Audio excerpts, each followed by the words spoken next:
Hello students, welcome to life science education hub. बेटा आज ये हमारा क्लास 10th का बायोलॉजी का तीसरा लेक्चर है। पहले के दो लेक्चर हमारे YouTube channel life science education hub पे अपलोड हो चुके हैं। आप लोगों ने बहुत अच्छा रिस्पांस भी दिया है, अच्छे सब्सक्राइबर हुए हैं, आप लोगों ने सब्सक्राइब किया है, बढ़िया व्यू भी मोटिवेशन मिलता है अच्छे अच्छे वीडियोस और बनाने के लिए। तो बेटा आज हमारा जो तीसरा लेक्चर है वो है न्यूट्रिशन पे। क्या? Nutrition. Nutrition, what is nutrition? बेटा न्यूट्रिशन क्या है? जो चीज हम खाते पीते हैं, भोजन के रूप में जो चीज हम लेते हैं, उसका डाइजेस्ट होना, उसको हम अंदर जैसे लेते हैं intake of food and digest it, assimilate it, absorb it, ये सारी चीजें जो प्रोसेस हैं इसी को हम न्यूट्रिशन कहते हैं। न्यूट्रिशन अब इनटेक क्या लेते हैं हम फूड खाते हैं, भोजन खाते हैं हम, है ना। तो देखते हैं भोजन क्या है। भोजन क्या है?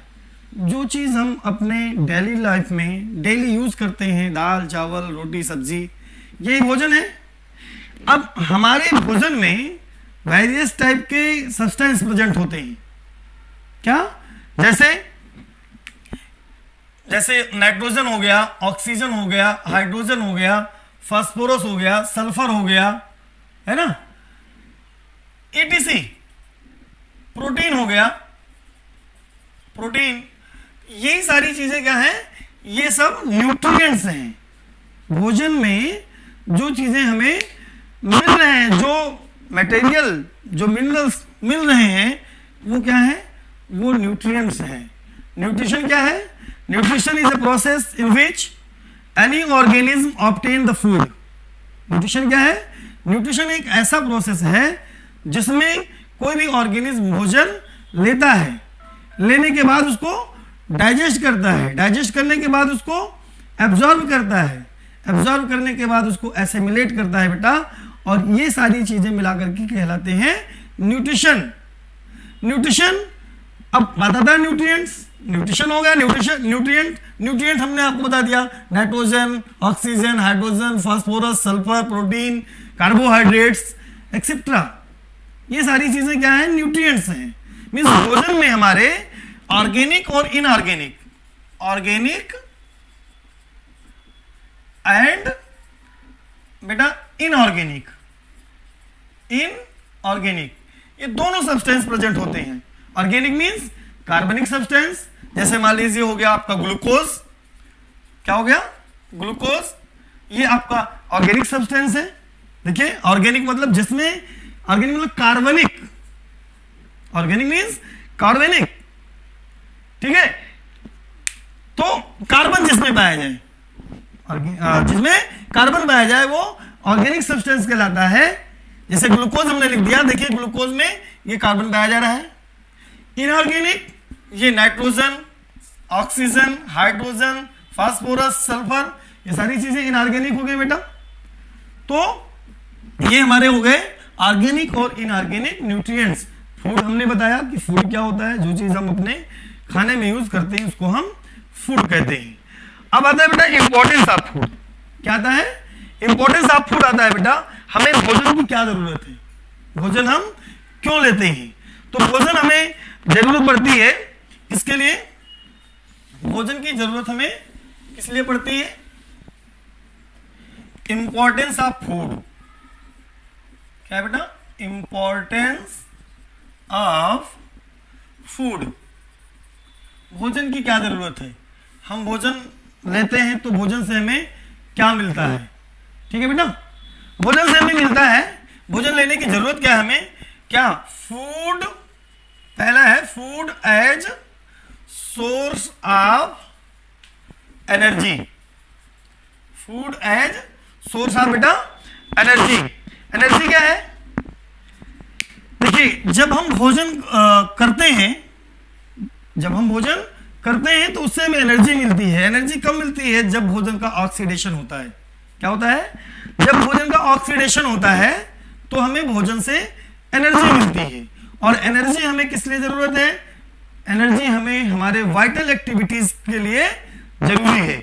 एनर्जी नहीं होगी, देखिए क्या होता है कि जब हम लोग कभी व्रत रहते हैं या वैसे हम कहीं ऐसे किसी काम में फंसे हुए हैं बेटा कि जल्दी खाने की नहीं मिल पाया, खाना भोजन नहीं मिल पाया, तो क्या होता है, भूख लग जाती है तेज से। क्यों भूख लग जाती है, क्योंकि एनर्जी आपका धीरे धीरे काम करते करते खत्म हो गया।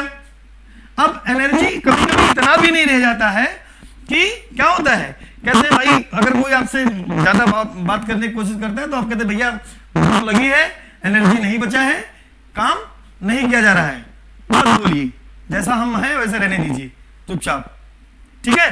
तो एनर्जी हमें हमारे काम जो हम डेली लाइफ में काम करते हैं, जो वाइटल एक्टिविटीज है हमारी जीवन की प्रक्रियाएं, जीवन की क्रियाएं हैं, चलना बोलना काम करना, इन सारी चीजों के लिए एनर्जी हमें एनर्जी की जरूरत पड़ता है।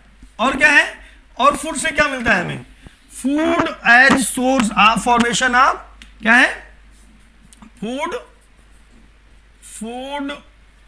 As source of protein.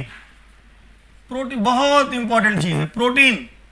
बेटा प्रोटीन को हम कहते हैं क्या, बॉडी बिल्डिंग ब्लॉक। प्रोटीन को क्या बोलते हैं हम, बॉडी बिल्डिंग ब्लॉक।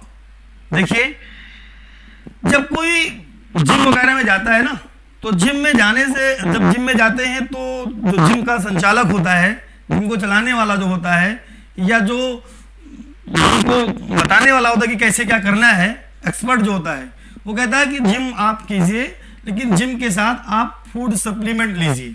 और फूड सप्लीमेंट में क्या बताता है वो, फूड सप्लीमेंट में प्रोटीन ही बताता है कि प्रोटीन आप लीजिए, ठीक है। प्रोटीन को, क्योंकि प्रोटीन हमारे सेल में प्रोटीन सिंथेसिस कराता है, जिससे कि हमारी सेल जो हमारे टूट फूट जाते हैं, जो टूटते फूटते हैं सेल्स हमारे, उनको रिपेयर करने में हमारा प्रोटीन हेल्प करता है। और regular function of food, regular काम जब हम भोजन लेते रहते हैं तो हमें क्या होता है, एनर्जी कंटिन्यू मिलती रहती है और हम अपना काम बाकायदा ढंग से करते रहते हैं। तो ये हमारा इंपॉर्टेंस ऑफ फूड रहा, फूड से हमें एनर्जी मिलती है। और फॉर्मेशन और फूड जो है, फूड जो हमारा होता है वो प्रोटीन का मुख्य स्रोत होता है। और भी प्रोटीन कई चीजों में मिलता है।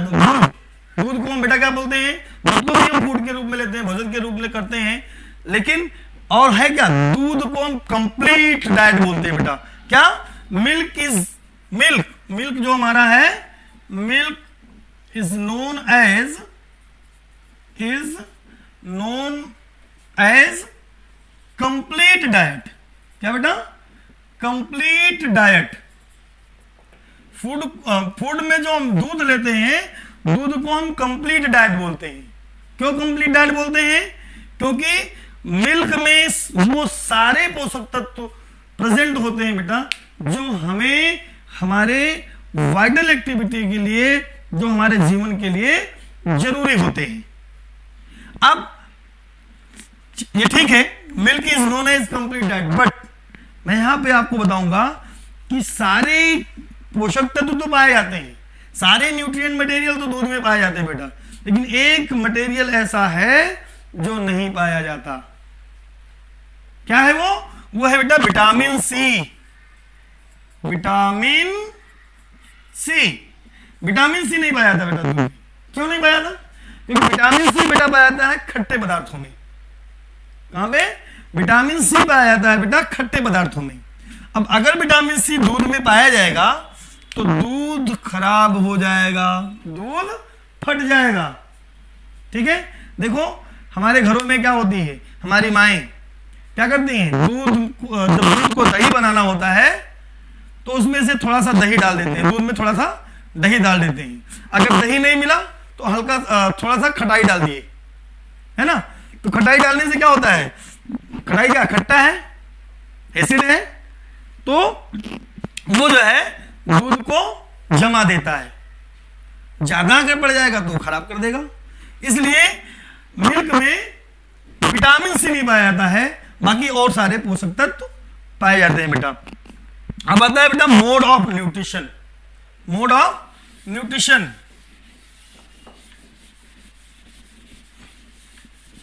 देखिए बेटा हमारा आता है mode of nutrition.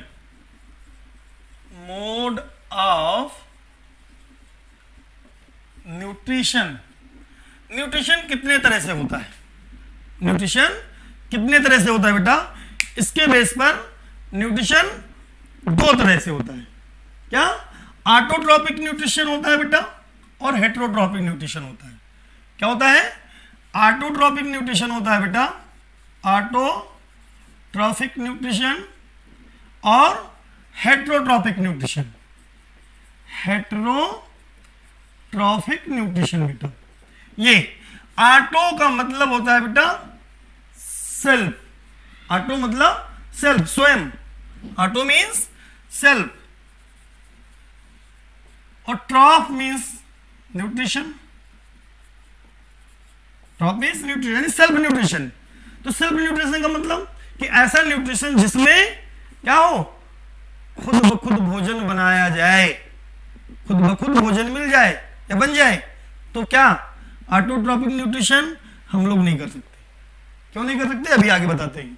Heterotrophic nutrition, hetero का मतलब होता है बेटा डिफरेंट, हेटेरो मतलब डिफरेंट, यानी कि वो ऑर्गेनिज्म जो अपना भोजन खुद बना लेते हैं, वे ऑर्गेनिज्म जो अपना भोजन खुद बना लेते हैं बेटा, वो कहलाते हैं ऑटोट्रॉफ। और वो प्रोसेस जिसके द्वारा वो अपना भोजन बनाते हैं उनको ऑटोट्रॉफिक न्यूट्रिशन कहा जाता है। हेटेरोट्रॉपिक न्यूट्रिशन बेटा ऐसा न्यूट्रिशन जिसमें कोई भी ऑर्गेनिज्म अपने फूड के लिए, अपने भोजन के लिए दूसरे किसी ऑर्गेनिज्म के ऊपर डिपेंड हो, तो उसको हेटेरोट्रॉपिक न्यूट्रिशन कहा जाता है बेटा। अब हेटेरोट्रॉपिक न्यूट्रिशन क्योंकि वो दूसरे से ले रहा है तो वो क्या होगा? हेटेरोट्रॉफ कहलाएगा। हेटेरोट्रॉपिक न्यूट्रिशन वो प्रोसेस, जिस प्रोसेस के द्वारा वो ऑर्गेनिज्म अपना भोजन दूसरे एनिमल से प्राप्त कर रहा है, दूसरे ऑर्गेनिज्म से प्राप्त कर रहा है, वो तो हो गया हेटेरोट्रॉपिक न्यूट्रिशन। लेकिन वो ऑर्गेनिज्म, वो एनिमल जो दूसरे एनिमल से अपना भोजन प्राप्त ले रहा है, वो एनिमल कहलाता है हेटेरोट्रॉफ। अब बेटा हम आपको ऑटोट्रॉपिक न्यूट्रिशन और हेटेरोट्रॉपिक न्यूट्रिशन कितने टाइप के होते हैं, क्या होते हैं, कैसे होते हैं, ये हम अपने अगले लेक्चर में आपको बताएंगे।